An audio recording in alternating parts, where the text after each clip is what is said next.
Okay, I'll share my screen again. 1 second. Sorry about that. That's all right. So yeah, so we sometimes disqualify people. The main thing is, are you a homeowner? Because if you get quite a lot of people that are first-time buyers that are looking for mortgage advice, and we don't do that, and we don't want to waste our time with that. We want people that already own a house that are looking to refinance. So if they say, yes, I'm a homeowner, they get kicked out and go to a non-qualified page. If they don't accept the GDPR thing, they get kicked out to a non-qualifying page, but they get the opportunity to come back in again. They're the main reasons, really. Interesting. Okay, well, those are all things that we could definitely factor into this, and them not accepting the GDRP would be an interesting recovery event. Reason being is that depending on what happened in the qualification step, like let's say if it was a test, they got the wrong answer and you had like the chance to get back into the funnel, or if you wanted to root them out entirely, the idea is you have that option, and in that option there's automation. So if anybody hit an unqualified bucket, you could have that be tiered based off of qualifications by like adding a tag to that person automatically based off of the answer they take, and then that means they're qualified or not qualified. Yeah. And then what you can do is send them to this page, and then also send them that email, and then also invite them to like your Facebook page and sign up for your email newsletter. So you're engaging this person, and you're trying to keep them in potentially in the funnel. Like maybe they'll be valuable later on. But, yeah, definitely. That's the idea behind that. Never just let someone fall out of your bucket and never talk to them again. And the reason being is that no matter how unqualified somebody might be, you still paid for that data. Yeah, absolutely. At some point in the future, when I've got more time, we might sell the first-time buyer leads, the buyer leads that are looking for a house and a new mortgage to another broker that does that. That's entirely possible. So yeah, it'd be good to keep them, and it might be that at that point we change the wording to say, look, we don't deal with those types of mortgages, but we work with a company very closely that do. Is it okay if we pass you on? Blah blah blah. There's options around that, isn't there, for later on that we can refine. Exactly. Well, one thing that I'm just a bit confused about, I love all this, by the way, it just makes so much sense. But you sort of said don't have the second form, which is our sort of gold dust form. How is there a point that you'd say, right, we've got your details now, but if you'd like a lender approved decision, you've just got to fill in 4 more sections or 2 more sections or whatever to make it sound easy. And then the point that I'm trying to make is once they fill that last bit in, we want a email alert to go boop boop boop. Quick, get onto this lead. It's a full lead. It's one of those gold leads because they are valuable. And that would be cool to label those in the actual SMS messages. Like we could come up with like our own tiering system, or just like new lead, full lead, gold lead, or whatnot. That would be kind of cool. But yeah, no, definitely. Whenever somebody, actually, it's kind of funny that you had mentioned that. I don't know if you're like looking ahead or not, but that's exactly where I was going to next. So let's say a homeowner is qualified or a person's qualified. Again, we had like the qualification process. Let's just say for the sake of this process flow, that's how it works. They're qualified. They go to this next page. Again, if they fall off at this page, we start hitting them to come back to this question. But then let's say it's like property value is the next question, like top quality, mid quality, not high quality. One thing that you could do is trigger an event called like hot lead. Let's say somebody's like, in the process, you could say, hey, look, would you like to continue filling out this form, or do you want to speak to someone immediately? Reason being is that if you can get someone on the phone with them and then have them walk through the rest of the process, the chance of you netting that lead grows significantly. Because you have them on the phone, you're qualifying them as a person. There's immediate personal touch, and you allowed them essentially you empowered them. It's like, yeah, I want to talk to someone. No, I'll keep filling out the form. Yeah. Okay. Yeah, that's good. That'd be amazing. So what those triggers would be, kind of like what you had said, like it's like the same thought process, but we'll definitely have, if we combine the forms, like once they fill out that certain amount of questions, but it'd be cool that if during this process, because there are over 20 questions total, like 20 fields, if we could have, like Imagine like if that was like one run down the field, if we could have like every quarter segment in this funnel, we're trying to ping them just to get the rest of it filled out on the phone. And I don't know if how you feel about transferring form fills to phone calls, but my experience is that it's probably one of the better things I would recommend. Reason being, again, is that you have them on the phone. There's a lot more that you can do with that lead then, and you know what I mean? Yeah, yeah. It, so basically, I'll send you this, but when we get a lead, we go to a form called what we call our sort of fact find, and it's staff. It's just stupid, really. But we go through a series of questions with them to do a fact find so that we can source a mortgage for them. So the gold standard for inquiry form, the JOP form, and the fact find are really asking the same information, but we're the advisor on the fact find doing it live.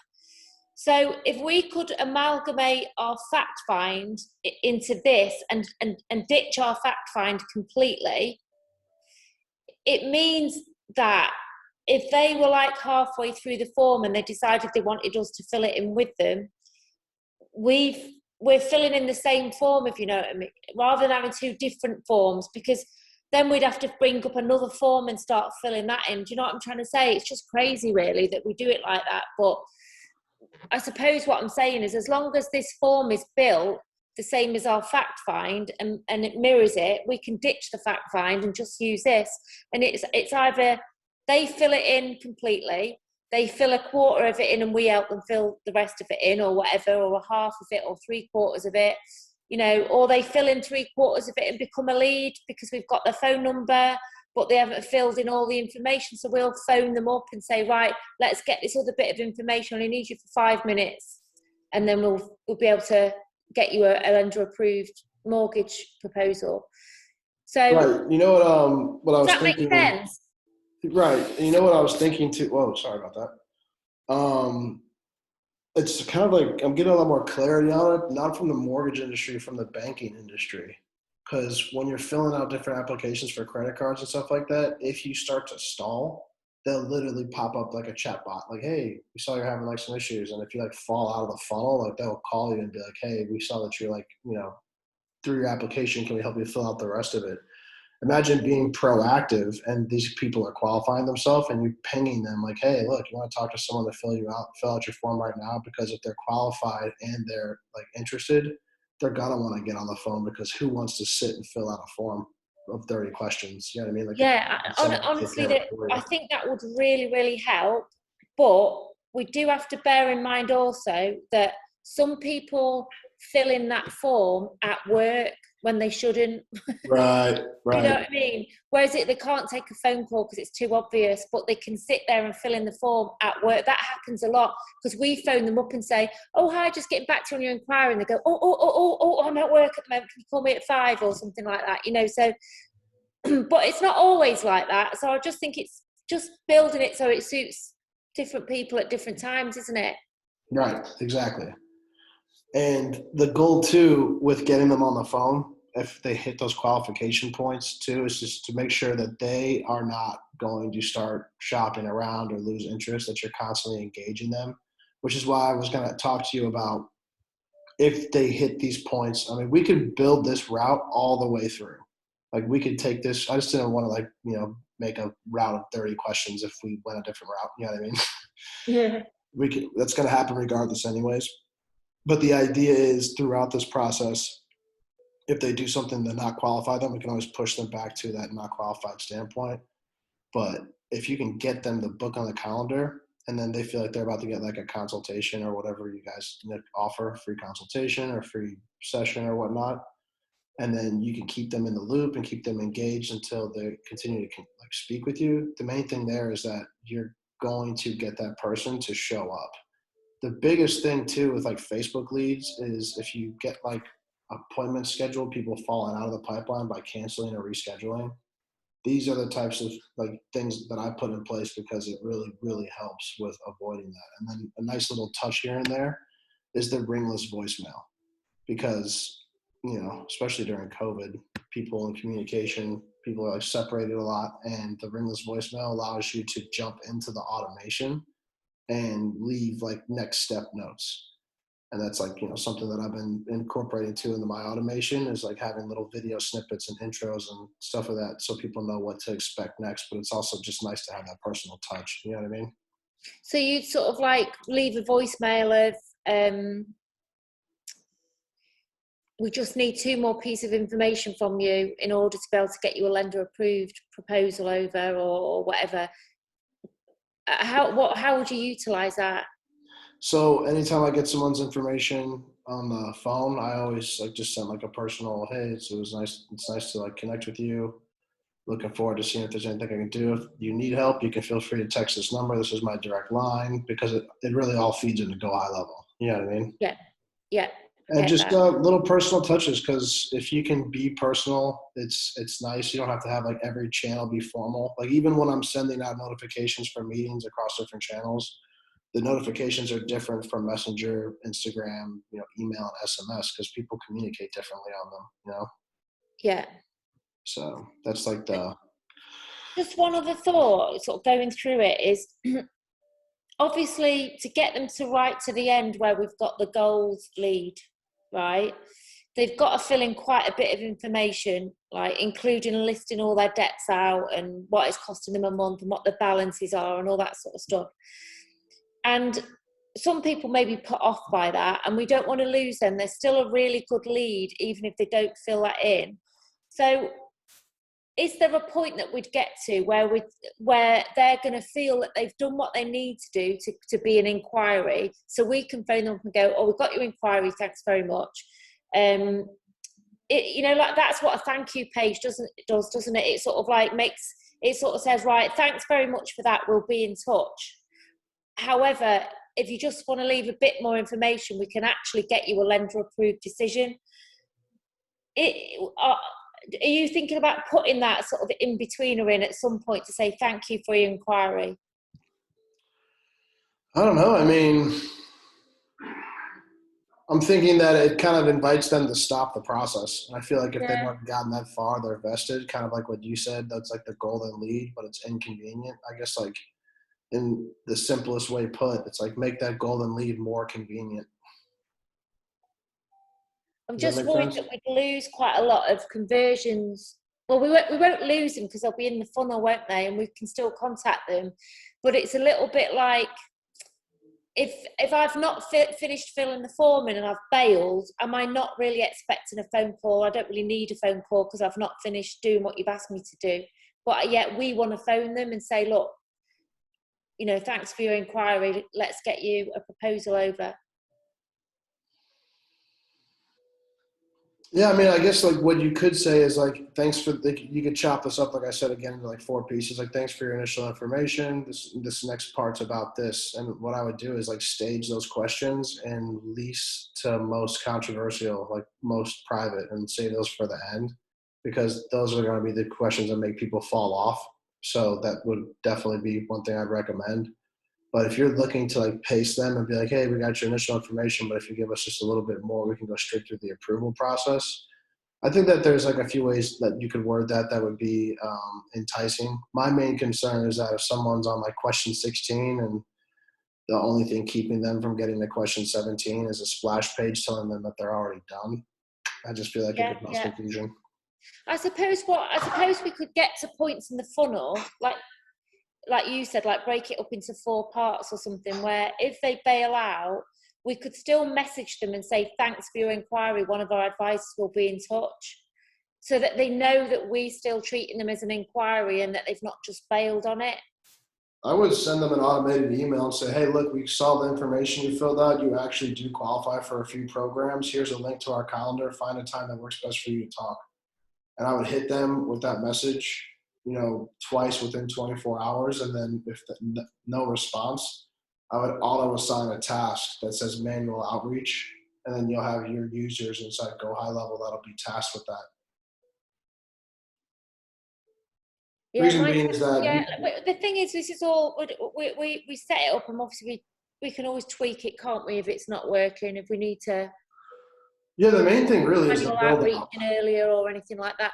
The thing is, if somebody fills in a calendar appointment, if we get enough leads from it, that would be absolutely perfect. Because if they fill in a calendar appointment and you make it so that they're going to turn up in the majority of cases, I know they won't always turn up, that's good for us.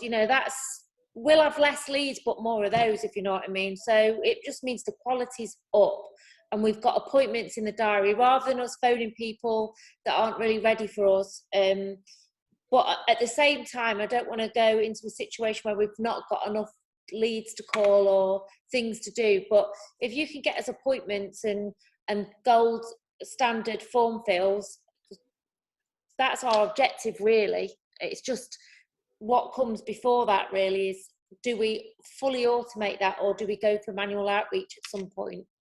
Well, that's the thing is that just after building out a lot of these and really starting to figure out like the underlying tech and how it all works, I think that in these situations, I always say, hey, look, if you need leads now, it's going to take us a little bit to build out the system. We can look at what you're already running, which I already did, and like have some things that we could fix. If you, for instance, never wanted to do go high level and you want to stick with unbounce, then we could run that traffic to that form and then work on that as we build out go high level. Because it's two different teams. It's not like we're doing Yeah, different work. that's a really good shout because we could test all of it. I mean, for me, this is where I want to be without a shadow of a doubt. But we could test all of this, but we've still got that option to use Unbound for a while in the background to keep some stuff going as, with what we're used to while we refine all of this. So that, yeah, you're right. We're not shutting that down all of a sudden. So yeah, good point. Not just that too, but I was looking at what we could do for your messenger campaign, and there's like some very simple um, on platform messenger sequences that we can test with Facebook to go to launch. But just based off of like this go high level build out, which is something I've been already working on, because parts of this framework mirror the appointment booking software I'm already building and the recruiting stuff that I'm building, which is great because it's not going to like be a from scratch thing. But this whole step here is brand new. And then also what makes yours completely unique is the step-by-step form fill process. So I would say that like for next steps, immediately what we could do is start looking at the ads component so that way I can help you manage that. But then circling back, we would probably schedule a call specifically just for the form and thinking through all the logic. And that's going to leave us with probably some questions that we have to go find some answers for as far as like just thinking about it, or if there's actually like something that we need to like look into. And I can do some work on that before to go through the form fill myself and write some notes on the logic and send it over to you if you like. Yeah, the way I'm seeing it, and I could work on this with you too. Honestly, if you want to just like collaborate in a Google Drive file, like that'd be great. Yeah. That would mean we can both like kind of just add what we're thinking as we go. And I'll make sure not to like interrupt anything that you're doing. I'll put it on the side. But as far as the segments, what I'm looking at is stage, and I want to do this in like stages or phases or however you'd like to word it. But like if they answer a certain amount of questions, we should have something happen. Like we should ping them and try to get them to either continue down and consider that like a milestone action, or literally try to get them on the phone so that you don't lose them on the next question. Because that's always the risk you run with forms, is that every field is just another hurdle. So that's one thing I'm thinking. I think that maybe it's going to take you like think about that to see if it even makes sense. Because I don't know, like you have a call center or is it like all in office? It's just all in the office, really. But if a manual outreach email drops into our emails and says phone this customer now, we can do that. Okay. But not out of hours, to be fair. So just worth remembering that. Well, yeah, I mean, compliance in the US, if you send out of hour things, is always a big no-no. So, Yeah, we can't call them out of hours, but it could come into our list for calling the next day, manual outreach calls for the next day or whatever. So yeah, it could work really, really well. One thing about the form that I've never used Go High Level, so I've never seen how it works, but on the actual web page, will it show one question at a time, or will it show a big sort of big form? So what I'm thinking is taking what you already have here, and then, we can always style it the same way and go high level or tweak it. I think that throwing Hotjar or Crazy Egg on the landing page would be a wise investment moving forward, considering your dollar amount budget justifies using a heat mapping software, because you're also driving the traffic. Like your unbounce pages, a lot of them have over 10,000 page views. So I would want to definitely use the heat mapping so that, we can change the size of the buttons or the colors, and if it actually improves conversions, like little things like that, just typical CRO things. Yeah. So, I mean, that headline's ridiculous, isn't it? When you look at it like that, it's too big. But yeah. So that it doesn't look. What I'm saying is, it doesn't want to look like that. It wants to look like this, not the jot form one, because the jot form one's a little bit overbearing. You look at it and you think, I've got to fill all that in, I can't be bothered. Whereas if you're doing one question at a time, you've just got a bit of a progress bar. It doesn't feel as bad, does it? No, and the other thing too is that when they go through that first step right here where they enter in their first name, what we can do is on the next page, once they click on these buttons, you could say, hey, Anne Marie, like, looking forward to helping you. And then we could say, hey, before we fill out a whole form, in case we get disconnected, where can we email you your stuff? And then have like a field that's like, if you prefer text message, leave your phone. Like that way you're not forcing them, but you're saying, hey, it's like you're about to fill out a form in case something happens. Like, where would you want it to be sent? And then that would make it the personalization that I was talking about. Reason being is that if you use somebody's first name, of course, it's going to be more direct. And when you're asking for someone's email or phone number, you're going to want to figure out a way to make it enticing enough to get that information. Okay. Now, I don't want to overcomplicate things now. I think this is probably another conversation later down the line. But the funnel at the moment has calculations in it that will give them an idea of what they could save. And that can be a bit of a pull in adverts, because you can sort of say, get an online calculation, a free calculation or free calculator to see what you could save. Now, I think that might be a bit complex. I don't know what GHL's like at calculations. I don't know about it actually creating a math result at the end of the whole process. I wouldn't even rely on Go High Level to do that. Whatever tool you're using now to come up with those numbers, I would stick to that. And if later down the line you want to build a calculator into Go High Level, you can definitely create that logic. But is Go High Level like meant to be a calculator builder? It's like, no, not really. You kind of have to piece it together. No, you'd probably have to go out and come back in, wouldn't you? But to be honest with you, Mike, I haven't even got any proof that I've got two funnels. One is just questions, right? And another is the calculator. And I haven't got any proof that the calculator is better than the questions. So.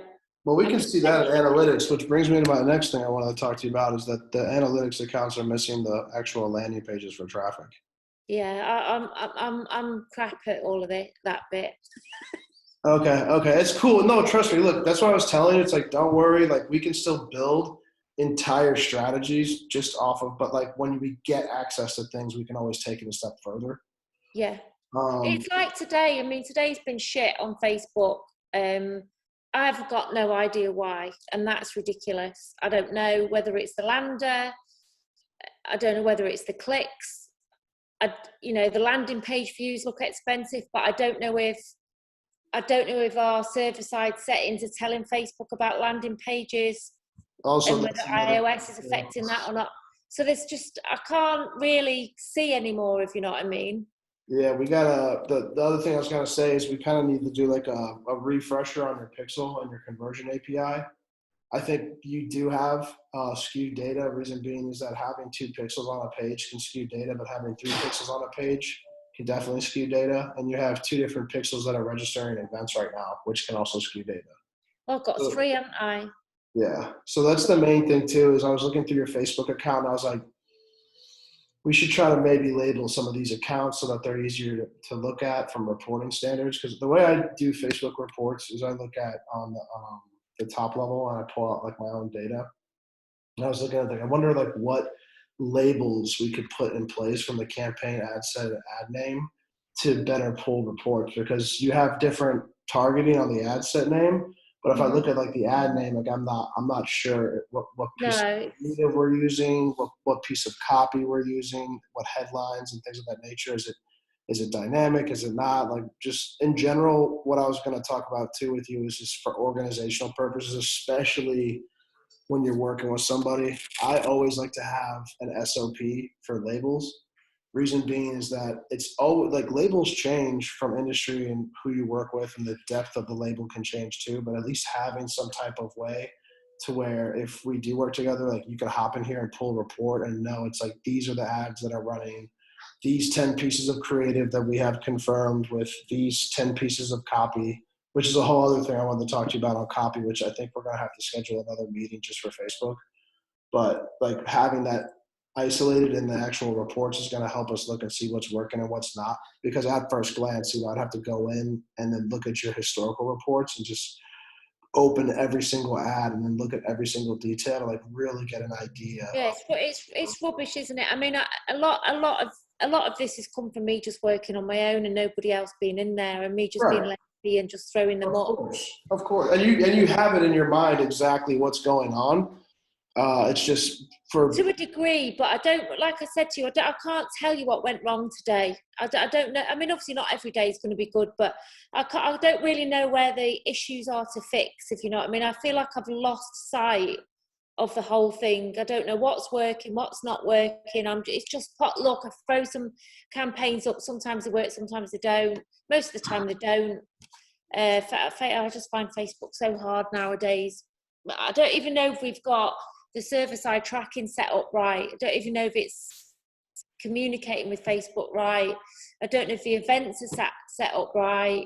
So there could be some quick wins in there, hopefully.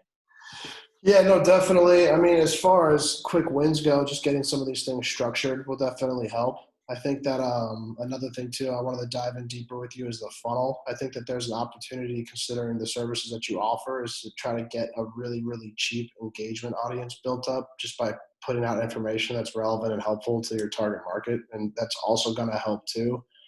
Reason being is that you have restrictions. Even if we can get by it on the campaigns, which would be amazing, I think that eventually, even if you got caught and you were messed with those restrictions, having that nice engagement audience being built, even if it's for $5 a day or less, just Hmm. pumping out information about how like 5 ways people are handling their debt or whatnot, and just starting to build an audience of people based off of content that's interesting. Reason being is that those are always going to be audiences that Facebook will let you target, because it's Facebook first party data and it's engagement on ads.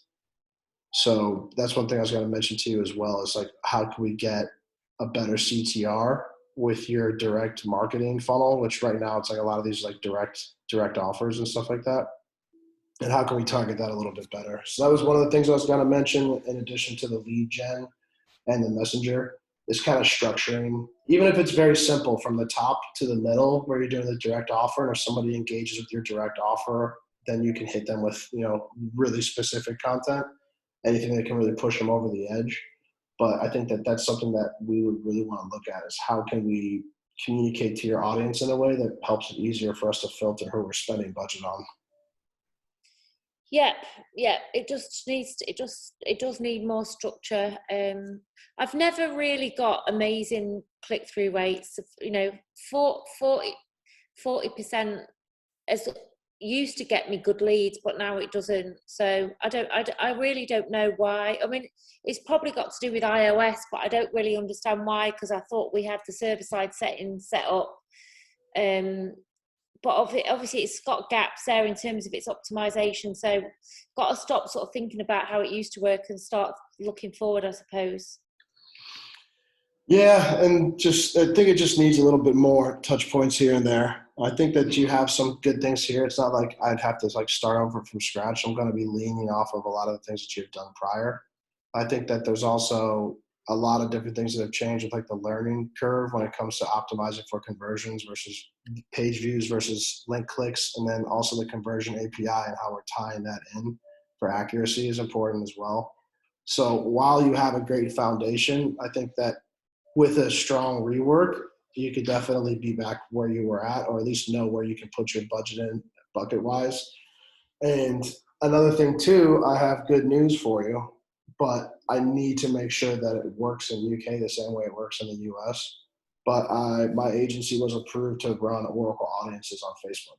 So that's one thing that could be a silver bullet for us, is targeting people that have specific debt issues that audiences wouldn't be allowed in Facebook for targeting. So, Yeah. What about homeowners? oh yeah, easy. Yeah. Because Homeowner data with property value data, but also most importantly, what I'm looking at is like people who might be in market for refinancing.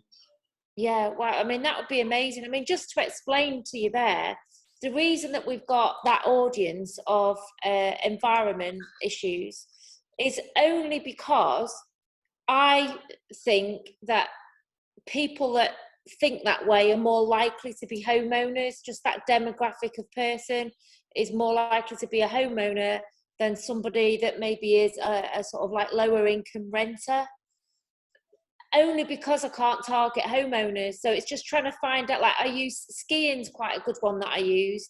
So it's trying to find people that are on reasonable incomes, that have got decent equity in the houses. So like that higher demographic of a homeowner is what we're looking for there. But if you've got data where you can say, you know, show me data for homeowners that have got properties that are worth over £300,000, that does away with all of that, and you just can go straight to them. Right. So that's the idea. I need to make sure that it works in the UK, that the data is the same, but I don't see why it wouldn't be. I just want to clear that because I just got cleared personally to do it in general. Wow. So, Do you run that in your Facebook ad account? yes. Yeah. Okay. That would be good.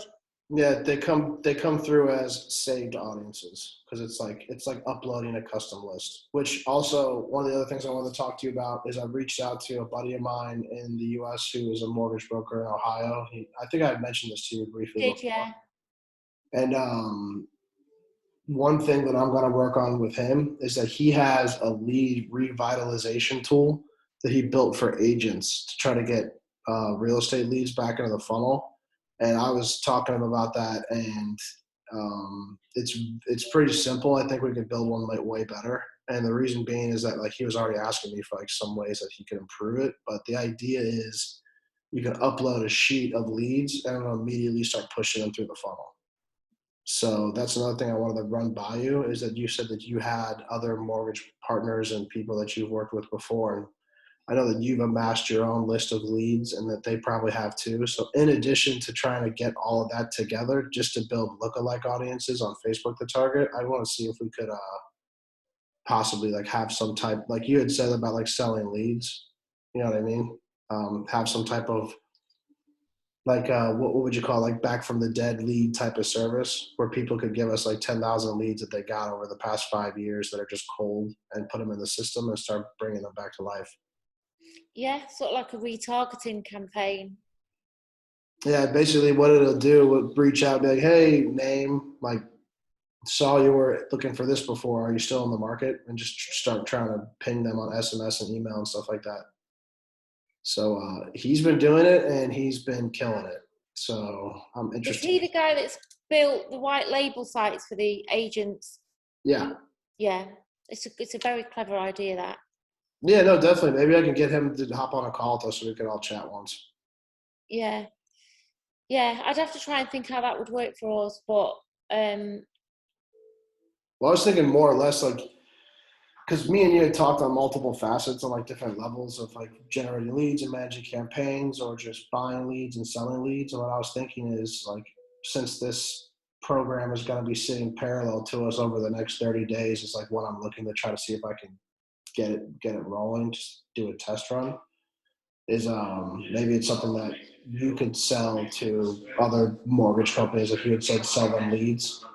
So that's just an idea. Because if you could take a list of 1,000 leads and revitalize 10% of them just to get them engaged, and you charge based off of like, yeah, if we can get people to say they're interested, and you like charge them like $150 a pop or something, like that might be an the easy. only thing that springs to mind as an issue is that, will they give us the data because of GDPR consents?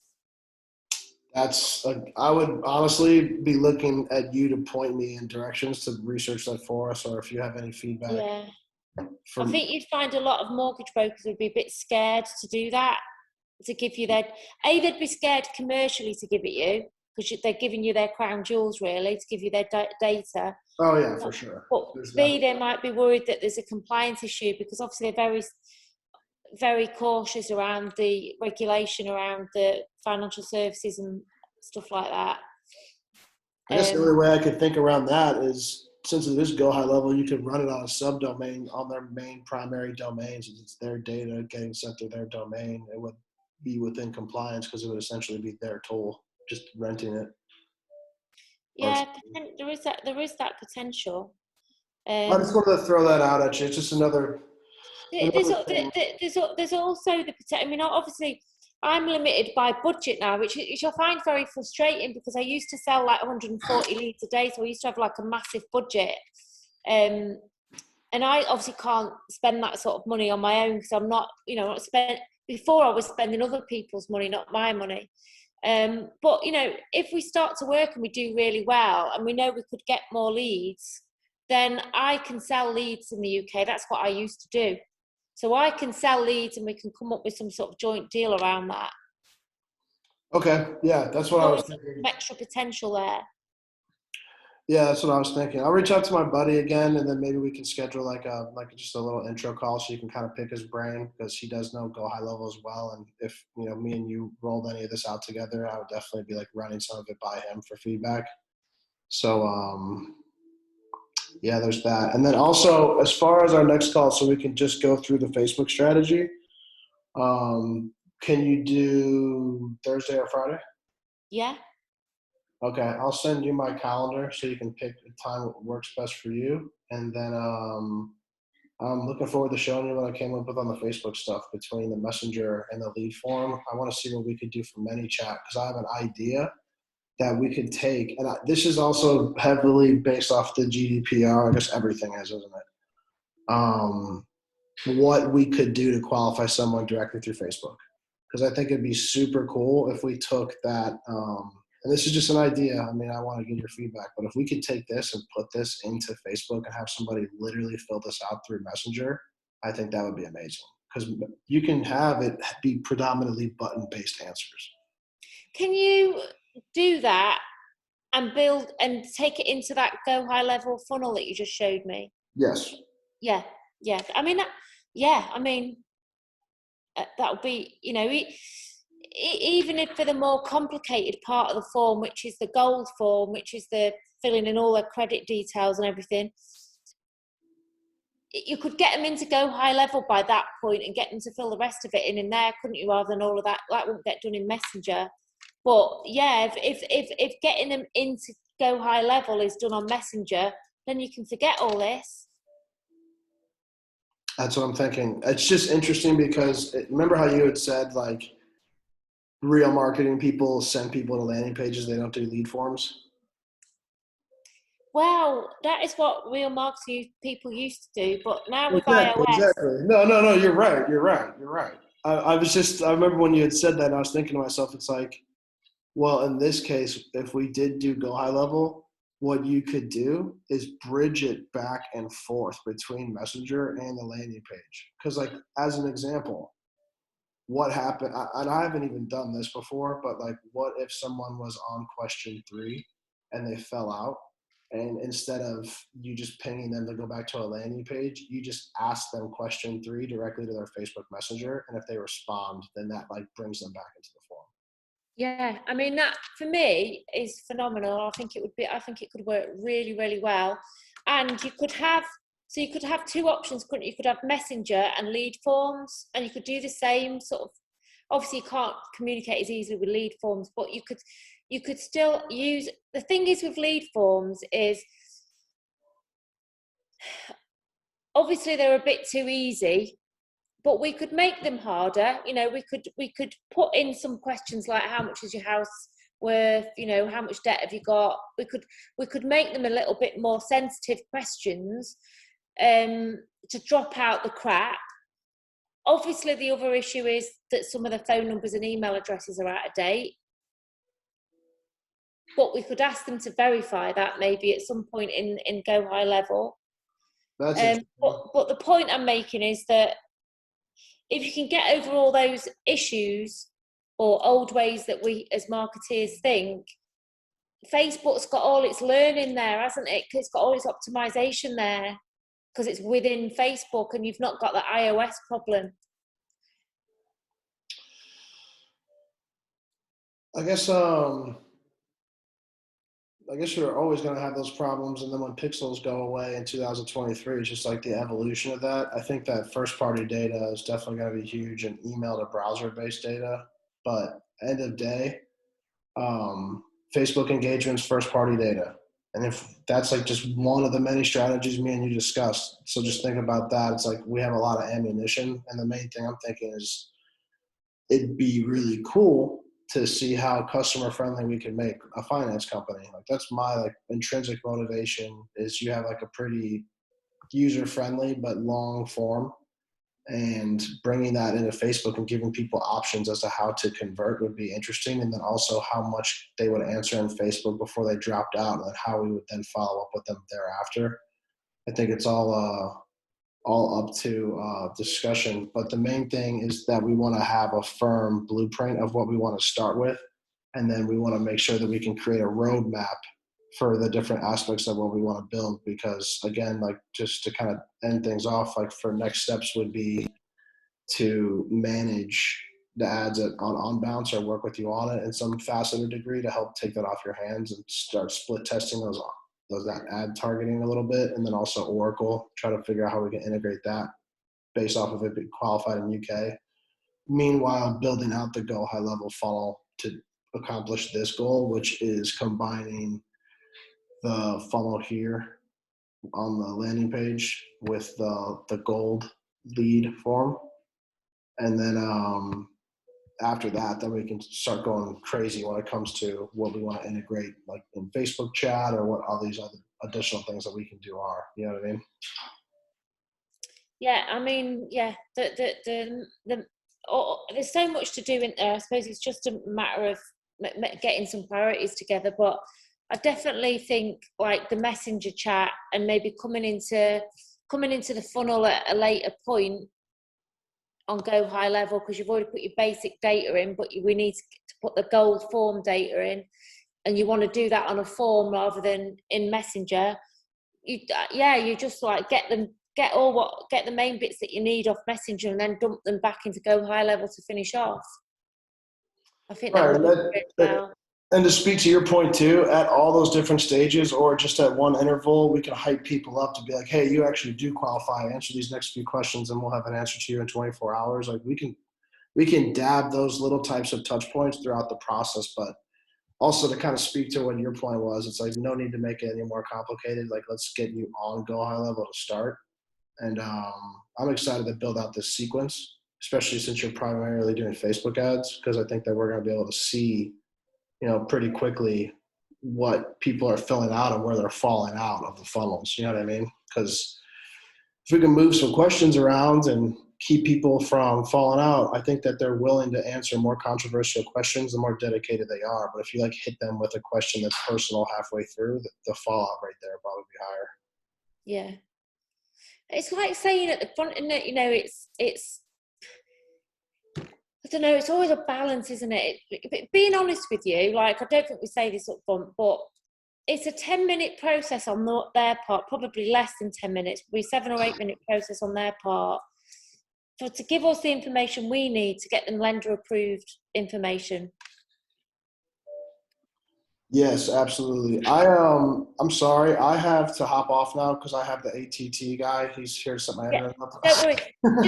Just do me a favour and we'll let me know if we book for Thursday, but also send me an idea of costs so that I know what you're thinking, because we need to make sure we're on the same page on that. Okay. And yeah. As far as that, I'll send a proposal too. And then just to be on the same page, we'll make sure to make it work because I'm looking forward to work on this with you. Okay, perfect. All right. Thanks, Mike. Take care. Bye.